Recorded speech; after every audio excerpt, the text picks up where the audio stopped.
Hi, in this video we are talking about storytelling, the power of storytelling and why it's important for you. And because I'm not an expert as always, I have a guest who is. Today it's Heather Roma, and I'm totally reading that from her Facebook page. She is a screenwriter, a branding strategist and a graphic designer, and she helps small business pioneers write their story and create a brand that truly connects. Welcome, Heather Roma. So Hello, nice to have you hello. So here. good to be here. So you've got worlds colliding with your non-streamer friends and your streamer friends. We'll see if so. Very important, if you're watching in the replay, let us know that you watched. Write something in the comments. And but now we just start. So Heather, that's not a typical career path, I guess. So how did you come to help small businesses with storytelling? That's an understatement. Definitely have not been on the traditional career journey. I bounced around in a whole lot of careers before I got here. So, who knows, I'll probably do some more bouncing in the years to come, but this is a really fun place to have settled on for the time being. So, um, quite a few years back, my husband and I were making short films, and we quickly learned that in order to produce a really good quality short film, you really have to have a good quality screenplay to go first. Otherwise, it's a whole lot of crap. So I felt that I had like a little bit of natural ability in the writing arena. So I decided to self teach myself. I started reading books on how to write screenplays and really dug into it and really enjoyed it and thought I had some ability there. And I wanted to get even better and kind of take it up to another level. So we found this certification program that teaches you how to read screenplays and how to analyze screenplays.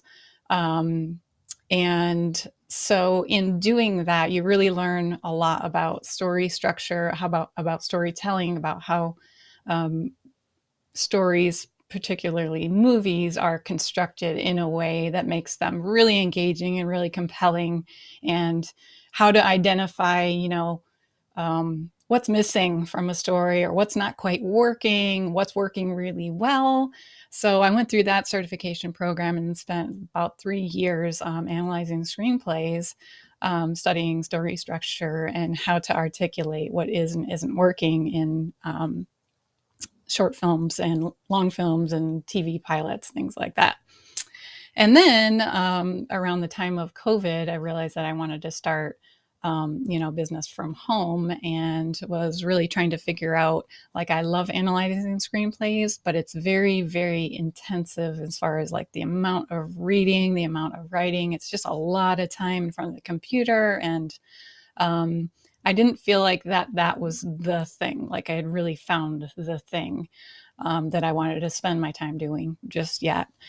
So I was just kind of searching and searching, and I had, I'd started an Instagram account and I'd started my business Turning Scenes, and that's what I was going to do. But I was just like not really connecting with anyone. I had my Facebook page out there. I was putting content out, but it just wasn't really connecting with anyone. It wasn't resonating because it didn't feel to me like that was the thing, that I had found the thing yet.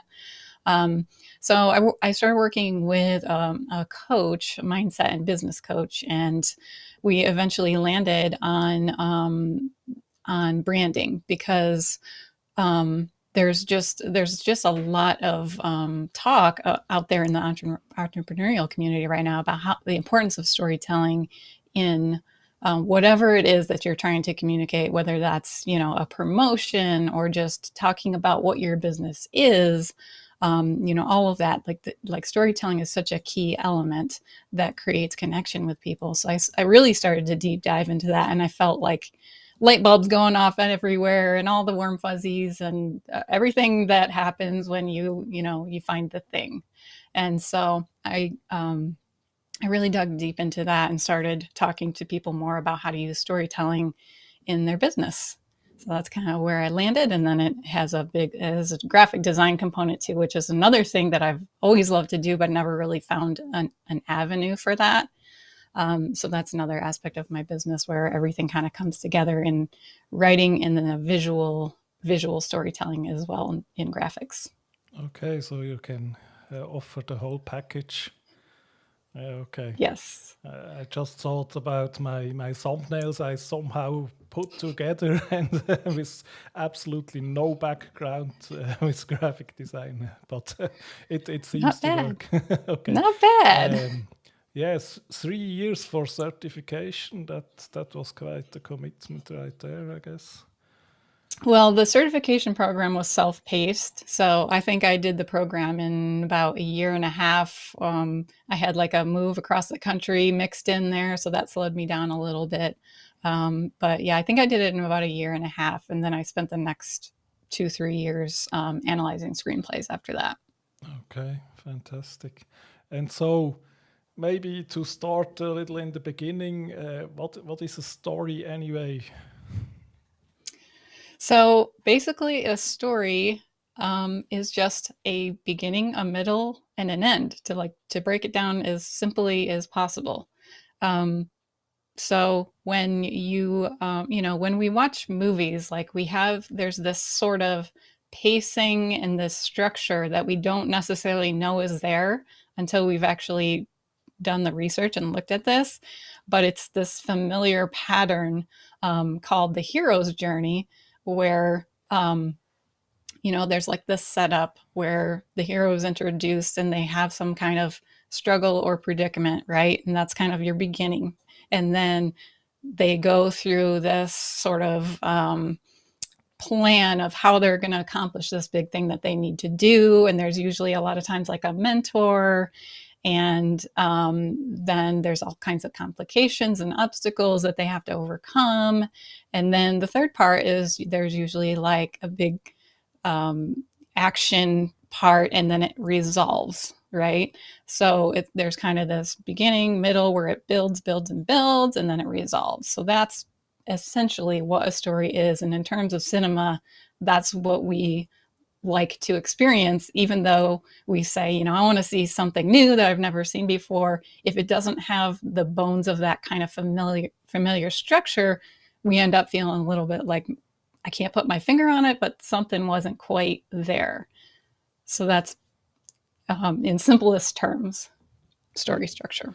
Okay, that's fascinating, and it's somehow very powerful because that's the earliest way we had to communicate anything, I guess. Yes. Long before any kind of technology, films, anything like that, Before even live stage. streaming and Yes. yeah, When there were just campfires and etchings on cave walls, yeah, that was the storytelling. Yep. and it's just very engaging, I guess, the story. Right. And connective, right? Like, it's when you watch a movie trailer, you kind of get a sense of, if the trailer's done well. Some of them aren't done well, but if the trailer's done well, you get a sense of whether that's your kind of movie or not. And you go, yeah, I want to see that, or no, that's not really my thing. And that's kind of what you want to do in your when you put out like promotions for your content creation, your channel, your business. You want to put something out there so that the right people, know that you're their person, you're their guru. And you want the people who aren't to be like, okay, well, that's not my thing. That's actually a good thing, because that really helps you niche down and just create your ideal community around, who you are, the people that you're their people, they're your people. So that's the goal. Okay, cool. So, did you ever work with Paul or Paul Burke? I haven't. I No, haven't. okay. But Paul had a question. Heather, do you have a favorite client you've helped their story? One student you remember when they had a big breakthrough? Um, favorite. Wow. As a mom, well, I only have one child, so I guess I can say that she's my favorite child. Um, I can't really pick favorites, but I will Okay. say that I have had people have breakthrough in terms of figuring out what their niche is. So when they go through my first workshop, which is writing your story, um, the big part of the very first thing that we talk about and that we write is who is your target person? Like really niching down who you're trying to communicate with, who you're trying to help, who you're trying to serve, and then what their pain points are. So I would say the biggest joys that I have had are when people come into the workshop with a broad view of who they want to serve, and then um, after writing things and brainstorming things and talking things through and me asking prompting questions, they figure out a more narrow niche of who they want to serve. And why that's really, really important is that, like we talked about before, so that you're not just broadly communicating to a whole bunch of people who are like, I don't know if I want to, join this person's community or watch this channel. Like, I'm not really sure. Like, you really want, like, there's a ton of people out there who fall within your niche, whatever that niche is. And reaching those target people is really important. That doesn't mean that you can't help people outside of that niche. Of course, you can if they come to you and say, I need your help, and they're not your niche person. Of course, you can help them, right? But just in terms of your messaging, your promotions, all of your communications, you really want to be talking to that niche person. Yes, I think especially with YouTube, if you do any research into YouTube, uh, you always see niche is very, very important. So maybe I didn't ask before, so I just ask now. Could we do a little case study with my little channel here? Sure, Okay. absolutely. So should I tell you something about it, or Yes, you that tell would me be what the first what step? your vision Okay. is for your channel. So I just stumbled into it, and um, my general idea is this live streaming community, and I just love to connect people and talk with them, and they're generally in the space of they are live streaming themselves, or they have some expertise like you where that could help, and but that's still pretty broad, I guess. It's broad, but you've done some of the work in figuring out that Okay. you're really targeting streamers. So that's a good thing. You're not targeting everybody out there on YouTube. Yes. So you're targeting streamers, um, and streamers who are kind of just getting started. So they're kind of Yes. pioneering in Absolutely. this stuff. So that's another really good niche down. Um, yeah, I would challenge you to go even further. Um, and is there, as far as content, is there anything that really speaks to you, resonates with you, that would be like a category of content for streamers? Like um, for me, I help people with all kinds of different businesses and channels, but the ones that I really resonate with are service-based businesses.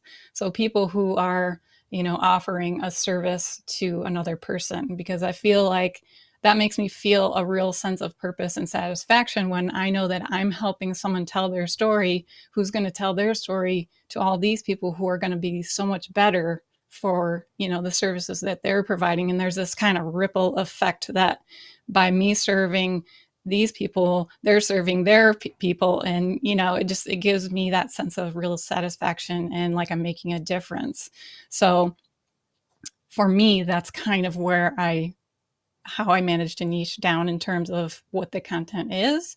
But yeah, I would ask yourself, if there's a obviously, like, I'm a big nerd. A lot of people know that I'm a nerd. I like Star Wars and I like superhero stuff a whole lot. So, that comes through sometimes. It's not like I don't help anyone who's not a nerd, but a lot Okay. of times people resonate with me. Like they like that about me, and that's a point of connection there. So If I talk about nerdy things in my, if they see something nerdy in my graphics or something like that, that will kind of create a connection point with other people. So I would encourage you to think about things content wise that Okay. kind of like make you who you are, things that you really love, things that you could talk like what's the thing you could just talk about forever, you know what I mean? And those kinds of things are things that I would maybe try to niche down around. Okay. Yeah. So I thought initially about tech, but I think that's a little bit too boring for me. I could do that, but the one way it's a little bit boring, and on the other way there are already a lot of people doing it. And what I especially liked, if you went immediately to somehow new streamers, and I think that's very essential because I'm new myself. So how should I um, provide any wisdom or something like that Hmm. to someone one who did it for Yeah, a you long really time? only need to be just a couple of steps ahead of who you're Yeah. serving. I Okay. mean, that's Yeah. where I started out in branding. My branding didn't come together until I really found my niche, and then I spent a lot of time figuring out how to like create graphics according to the story that I wrote for myself, my entrepreneurial story, and how do I create graphics that reflect that story. And then it took time to kind of put them out there and get a brand established and brand recognition. So really, I was brand new to branding, but I was a branding strategist, and I was able to help people who were even newer than I was. Mhm. So yeah, you really just have to be a couple of steps ahead of whoever you're Okay. serving. So then I run a couple steps further to be ahead, I guess. Yeah, I think it has to be something about community because that's what fascinates me about this whole live stream adventure. And I think yeah, that's a really good avenue for you to explore because you mhm. seem to like people just gravitate towards you, and you just seem to be like a big um, rallier type person. That you Thanks. Yeah. kind of have this whole community that's kind of built around you. So there's something there because a lot of people don't have that. I mean, I don't have that, Okay. but people just kind of flock to you and are really, really interested in your, in seeing you go live and what you have to say. And so there's something there. I really That think was so. so fascinating to me because I wouldn't have thought that. Um, and I think it's in my everyday life that's not what I am doing, and so that makes it especially fascinating. It's your Yeah. secret dual life as a streamer. Yeah, yeah, but now I posted on my private Facebook page, so we, we intermingle that There all. you go. You're Okay. you're taking the big step of going public. Exactly. So then we have a question from Sarah. Do you think now that there is so much saturation across different platforms, you will see a move away from big numbers and towards finding the right people for your niche? Yeah. I mean, yeah, that is definitely going to happen because so many people, and that's why I'm in business because so many people are starting their own businesses right now. And I do see a lot of people with the same type of businesses, but people are so different, from person to person, from entrepreneur to entrepreneur. People are just so different. They have their own spin. And even if it's tech, for example, there's a lot of people that are like to help with tech, but there's only one Marcus, or there's only, like everyone is so unique that it just creates this your personality and the story, the journey that you've been through creates this whole like sub niche within the niche of tech or minimalist living or whatever it is that your thing is, so that's why I feel storytelling is so important because otherwise you're just another person doing the same type of content and people don't know like what makes you unique, what makes you my guru. Like I need to see that before I buy into what you're pitching, you know. Yeah, exactly. So you don't just help people with telling others who they are, but also with finding that out for themselves and lean into that strength. Then I guess. Yeah, which I didn't know was going to happen, but it was just kind of it just kind of happened when I kind of designed the workshop, and that's Ideally people have a lot of that figured out already, but there's often questions that come up that people will just say, I haven't really thought about that. I need to think about this some more and come back to that because that's a really good point. And so it is like a self-discovery as well as writing your own story. Yeah, and I think it's also to tell people it's totally okay to do that, because I think there is this misconception you have to put on the business mask and be what people expect of you. And so it's not just to find that own thing, but also to, I guess, you tell people that it's totally okay and even needed to bring that out. Yeah. I'm actually in favor of pulling off the mask, Yeah. unless it's a superhero mask, then it's okay. Okay. But I actually like the idea of peeling off the layers of I think I'm supposed to be this way, or I need to be corporate-y, or I need to be, really professional, or I need to have my hair and makeup done a certain way, or, have the right kind of clothes on to be taken seriously. Like, none of that is really true. That's just all layers of the onion that needs to be peeled away so that people can see who you really are. And the more you show of who you really are, the more that people have to connect with. Yeah, absolutely.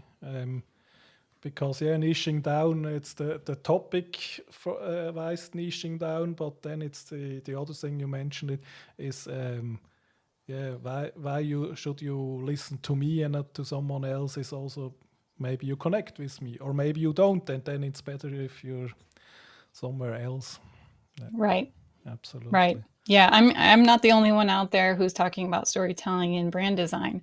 That's for sure. And I didn't come up with it. I mean, I came up with my own system based on some of the research that I did that other people have done, over the years. So and that's okay. Like at first, I had imposter syndrome about that, but it's like Mm. the more I go, it's like there are so many people who need help with branding that there's going to be, everybody's going to find their guru. Everybody's going to find their Yoda or their Mr. Miyagi or, whoever that is, their Gandalf, Dumbledore. We could go on and on. You have them all. Okay. Yeah. Exactly. Well, I'm only going to be this many people's guru, and Mm. everybody else, maybe they're going to find somebody else, and that's cool. I'm only one person anyway, Yeah.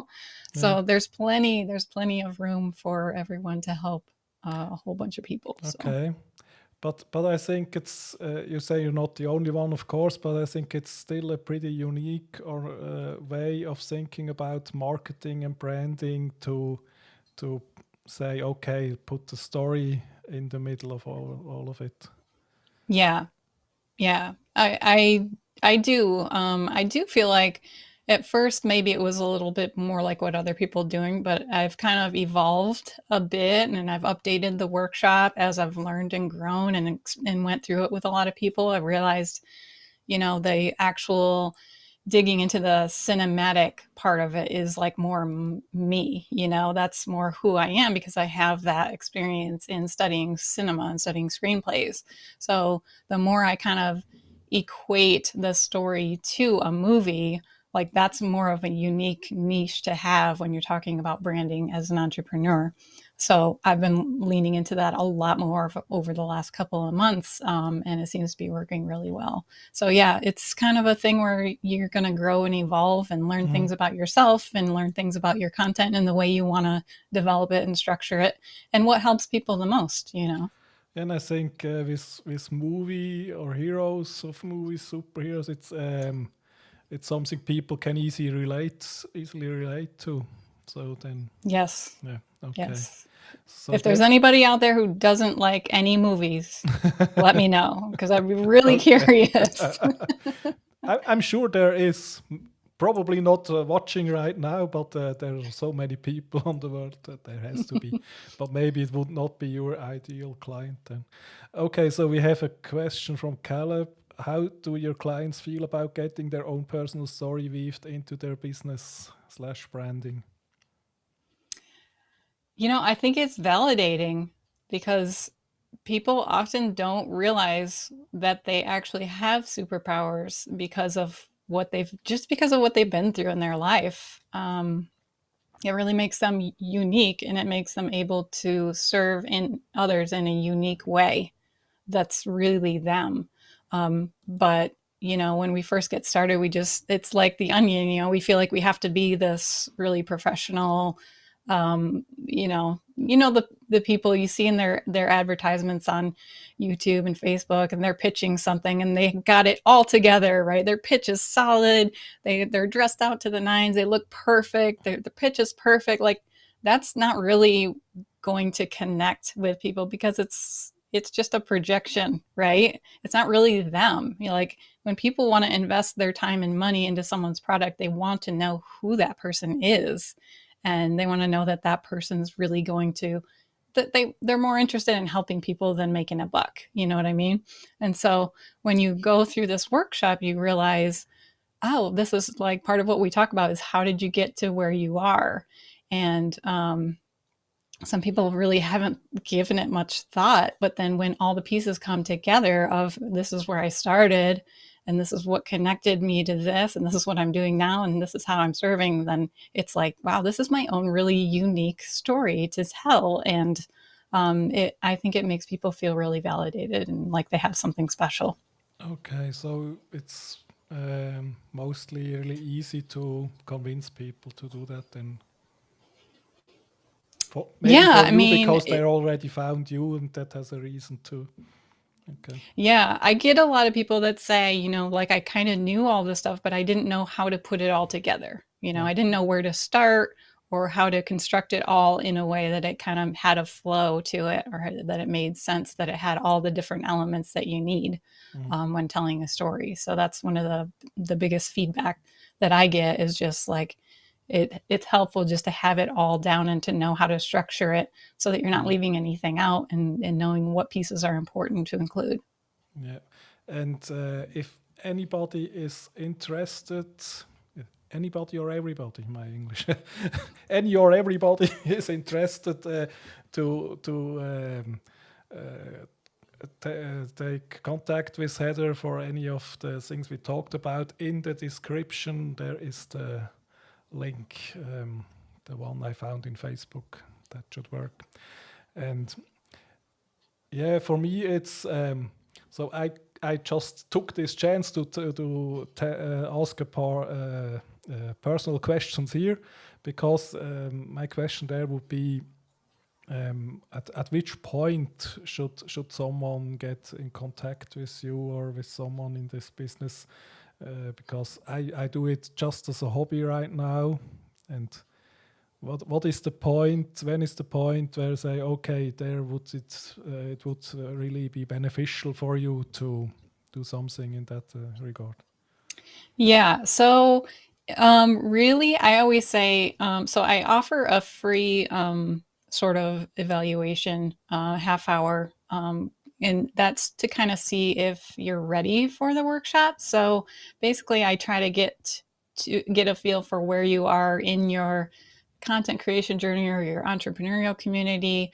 But the people that are most like ready for this have a basic idea of what they're doing to serve, what offers they're going to be putting out there, and who they want to serve. If they have those three things, a general idea already of that, then I think they're ready for the workshop, because this can help them really get organized in their mind, as well as in the story that they're putting out into the world.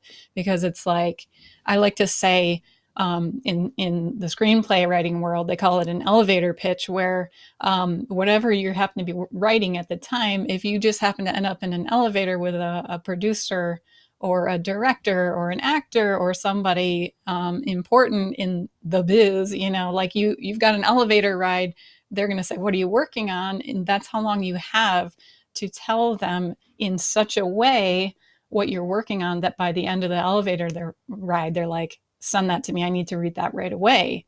And if you leave out bits and pieces that are crucial to the story, then they're not going to be as engaged and want to read that. So to have a solid elevator pitch of your business or what your channel is about, is really, really important for you as well, to have it solid in your mind so that you can say it wherever, whenever you happen to be asked by someone, you can deliver it in a way that's coherent, makes sense, isn't confusing, all that kind. You're not stumbling over your words. Okay, yeah, but that's a really good thing to do. So we could just take this half hour to see if it's the right fit right now. Yeah. Exactly. Okay. Perfect. And so for people who are not there right now, they have to figure things out for themselves right now. Yep. What would you tell them to do as first steps?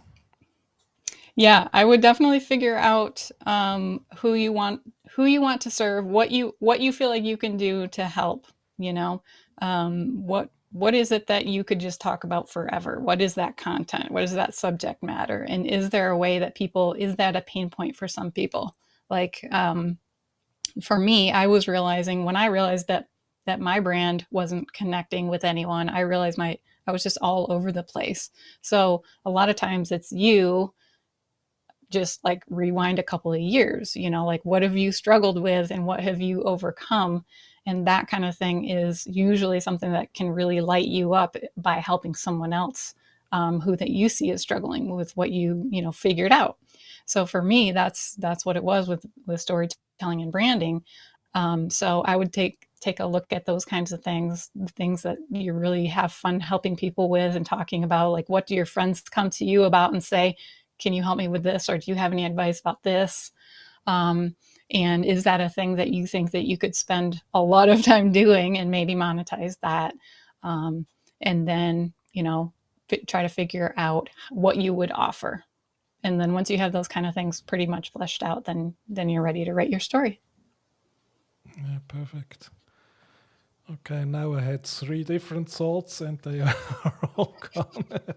um, yeah, maybe we could talk a bit more. You said your business didn't connect, and how did that click for you? The moment where you knew what to do.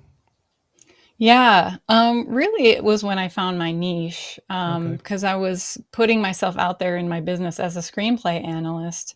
And I was trying to hold like writing meetings, and no one was really coming to the sessions where we would just work on our projects together.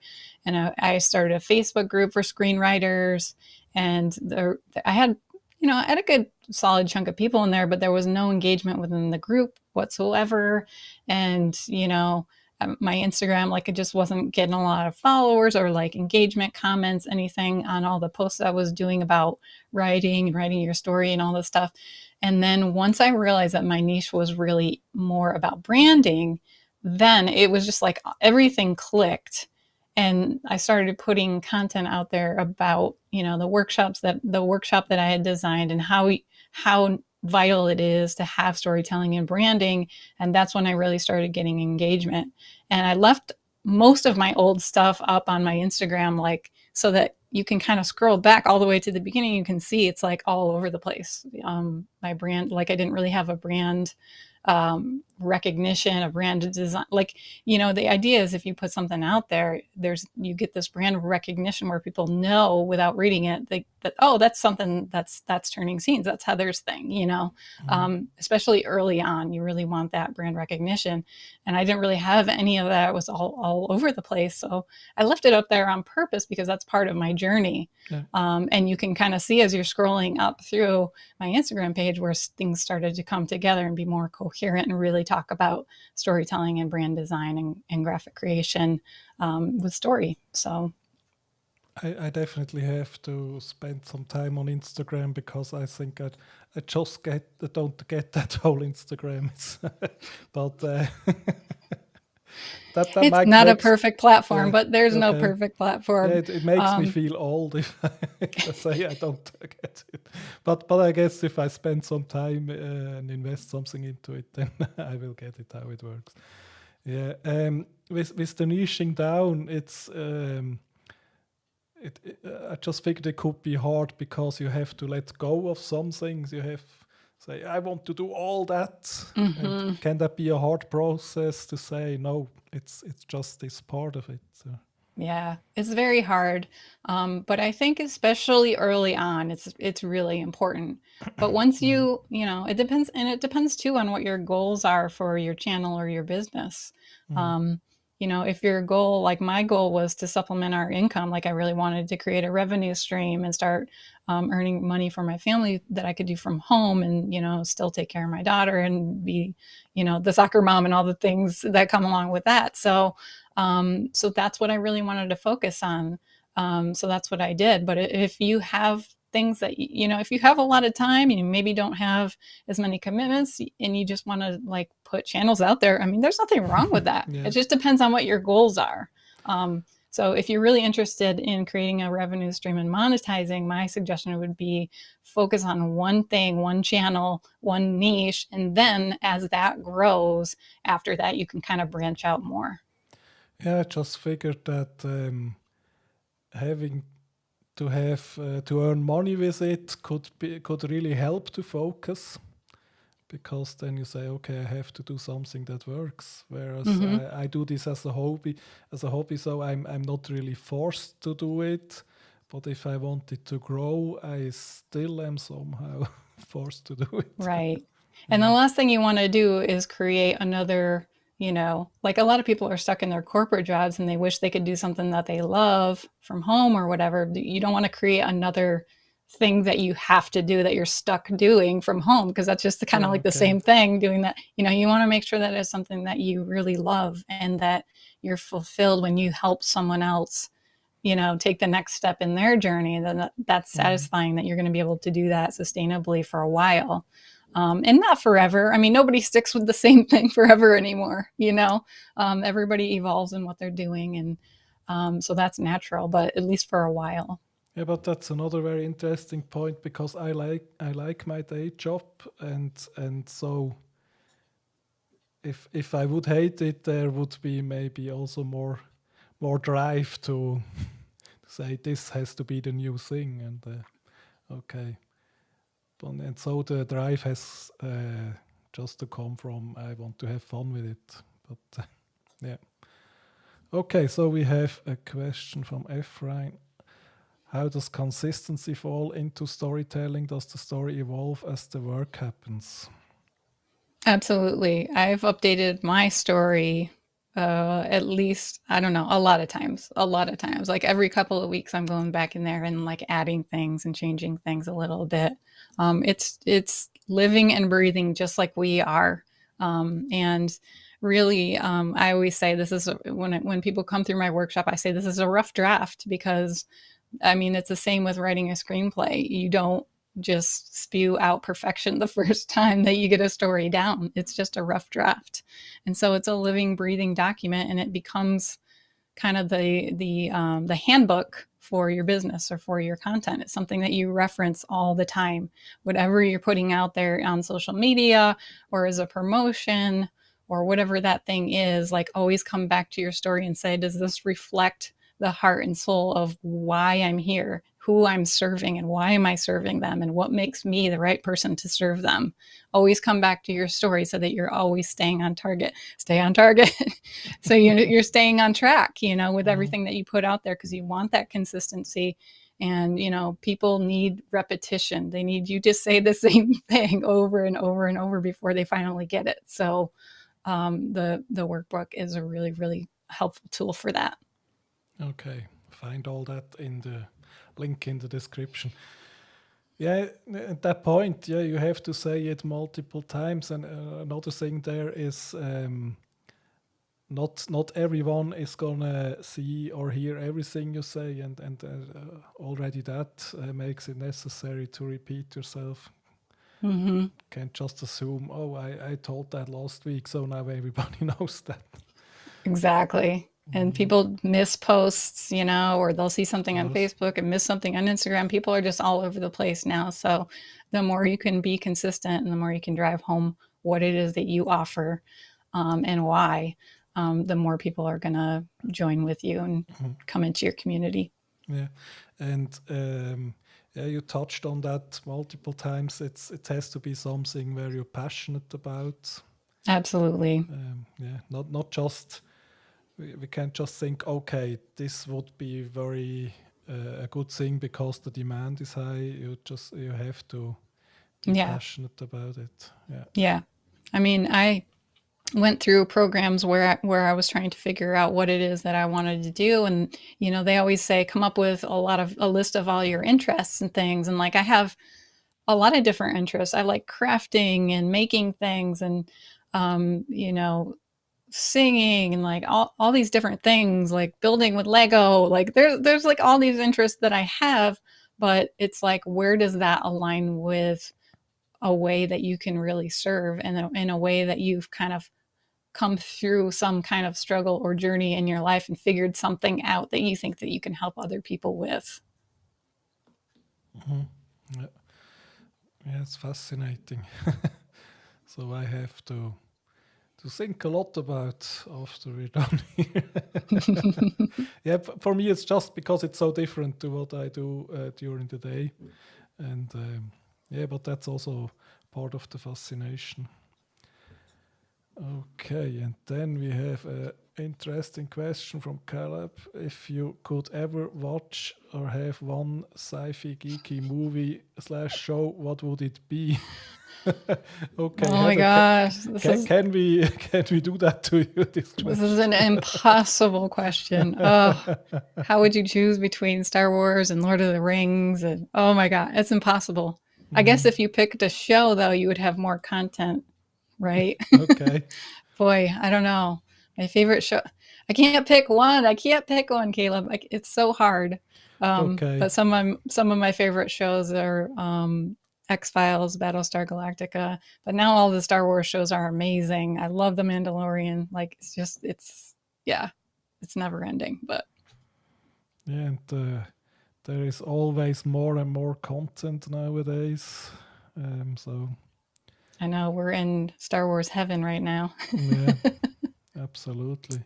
Yeah, but for me, then I started to watch all these live streams from people here, and so there is very little time to watch anything else.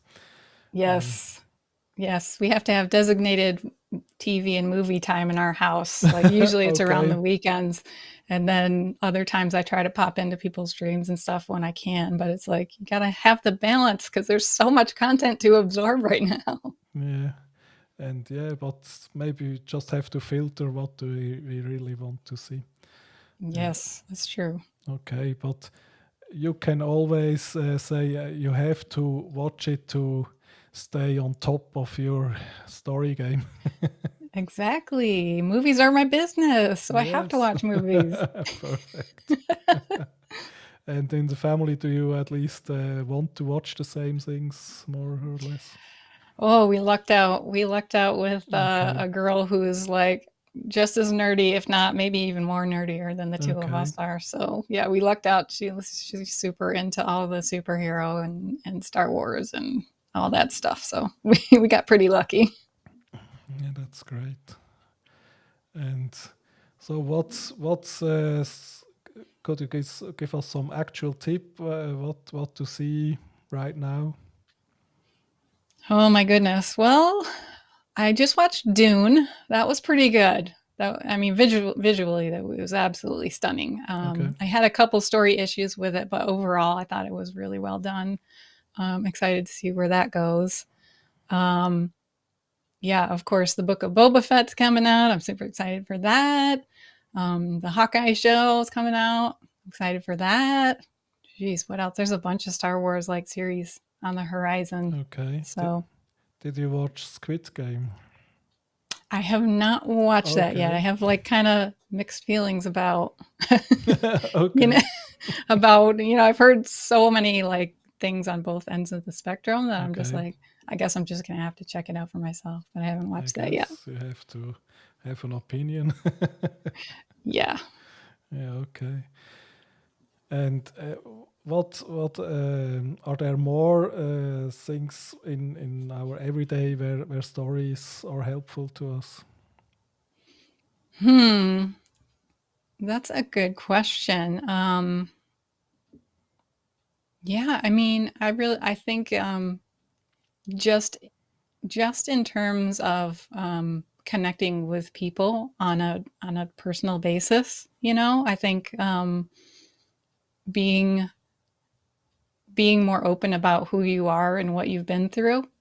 And a lot of times we hide behind the layers of stuff because we don't want to say too much or cross any, boundaries or whatever. But really, if we open up and start to give those little pieces of our story and things that we've been through, that's what creates connection with people. And that's what people are looking for more than anything.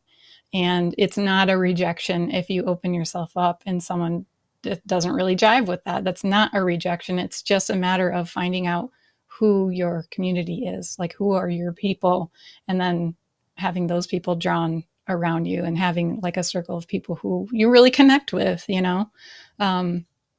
So yeah, but that's easy to say, but like, especially for me, it's been a real challenge over my life because I grew up being very, very private, being very guarded, very protected.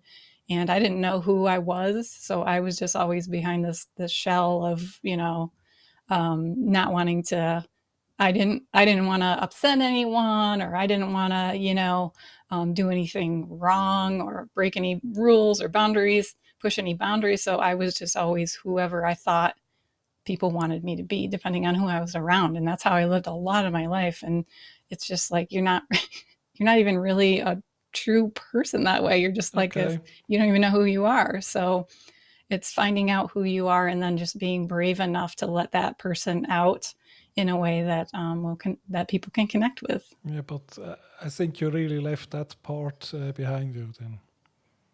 Or do you still Thank have? you. Thank you. I feel like I've grown a lot, especially within the last, I don't know, 2-3 years or so, but it's definitely been a journey, a big part of my story.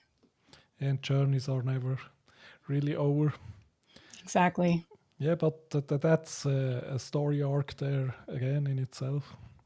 Just like the Return of the King, you always think it's ending, and then there's another part, and oh, this is the end, and then oh, there's another part. Yeah, but just keep going. The person you described right there, I guess no one here would recognize you there. Yeah, that's encouraging. Thank you. Okay, thank you.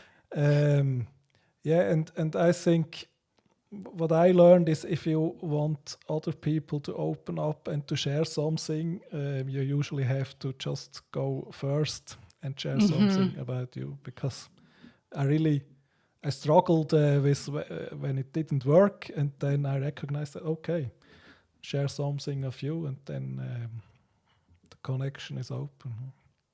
Yes. That used to frustrate me a lot because people would be frustrated that I didn't say anything, or that I was, oh, you're so quiet. Talk to me. And I'm like, well, maybe if you started it, then it'll get the ball rolling, so it's kind of a give and take where, it's got to go both ways. Mm-hmm. So we have another question from Caleb. He gets the prize for good and many questions asked. Are you planning to implement more live streaming, video on demand into your own business strategy in the near future? Very good question. Yes. So keyword is near there. So yes, it's definitely in my future. I'm not sure exactly how near it is. On the list of priorities, next steps for me are getting my website done, which is really close to being done. I'm excited to be launching that probably within the next few weeks, turningscenes.com. So stay tuned for that. And I also want to create a course with all of these workshops, like a self-paced online course that people could do on their own if that's more suited to that than like coming in one-on-one with me, if that's intimidating for some people or whatever. I feel like there's a whole niche of people out there who might want to just do it on their own. So I'm also creating a course. And the next thing is building my community, probably going to be on YouTube. So that will involve streaming and creating like pre-recorded videos too as well. So just not sure when, but that's coming. Just good question. Be sure to let us know, and that's I will. Absolutely. Yeah, but I think that's also really hard, because if you're building your own business, there are so many things to do So There's so many things to do, and then the actual doing of the business. Like I'm yeah, in workshops quite a bit, which is good. That's where the money comes in. So it's like I can't, be too hard on myself for doing that because that's what absolutely. it's all about. But it does take up time, and I try really hard to balance my business with self care because I have some chronic pain issues that I'm working through. So I really have to make self care and exercise a priority.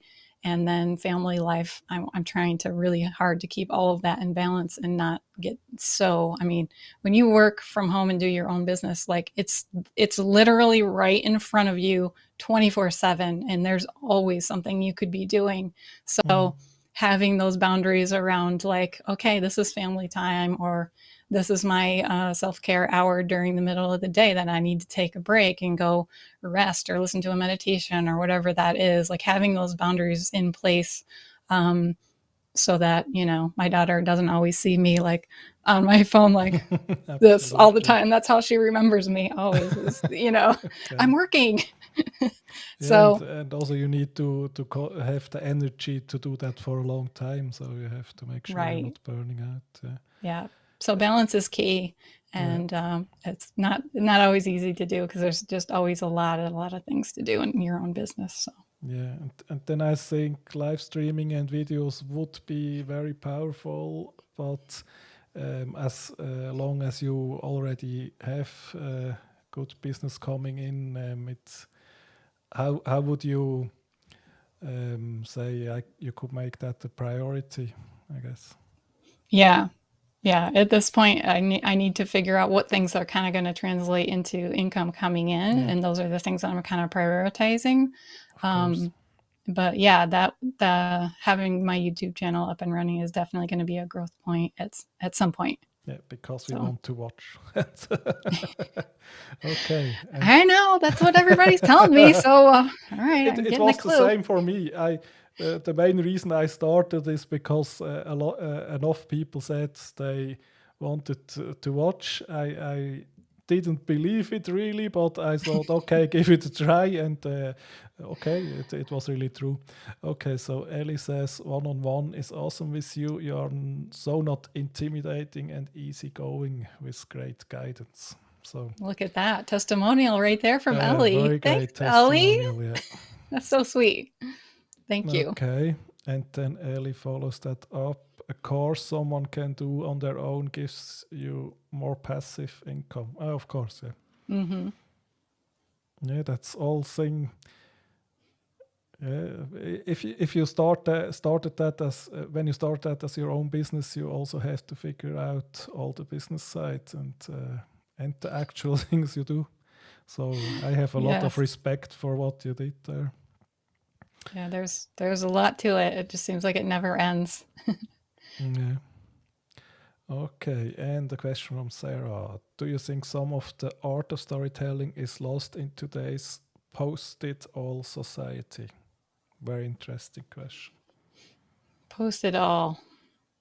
I don't know. I don't know if you're talking about like um posting like I don't know if like the whole social media there where we always post the best of us. Um yeah, that's not that's not really telling the story. That's just telling the Mm, kind of happy ending or the big, every story has is a roller coaster of emotional highs and lows. And if you're only posting the highs, that's not really communicating who you are and what's really going on.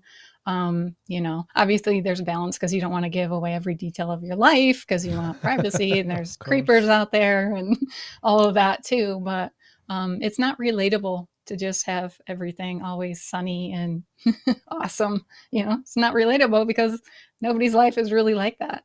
So, yeah, if that's what you were asking, Sarah, I hope I answered Mm, the question. yeah, I think it was about social media. Yeah, and that's another.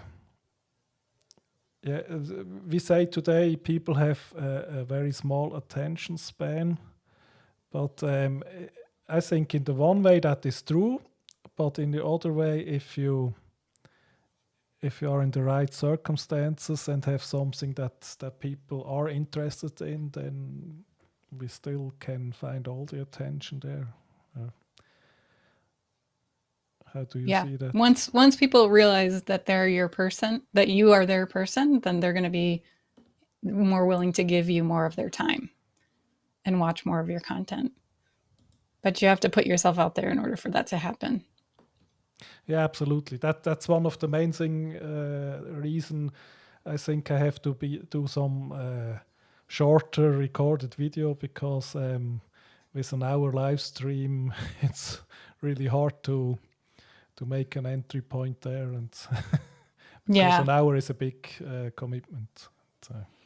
Yeah. And, I'm not a YouTube expert by any stretch, but I mean, when I go to YouTube, it's because I have a problem that I need solved, right? And so I type in a search, how do you, do this in Canva or whatever that thing is that I'm trying to figure out, right? So if you have your thing where you come up with your thing, that problem that you're solving for people, they're going to find you just by searching for that. And then, I have my go-to YouTube channels, as we all do, because these are people who are regularly solving the problems that keep coming up for us. And those are the people that we keep going back to. Yeah. Yeah, that is if you're using it really practical, and that's a big part of it. But then it's also, you can watch YouTube to be entertained or to just relieve some stress. And I think if you have a channel you're watching regularly, it's probably almost always that you feel some connection there, or think, okay, this is also entertaining, or something like that.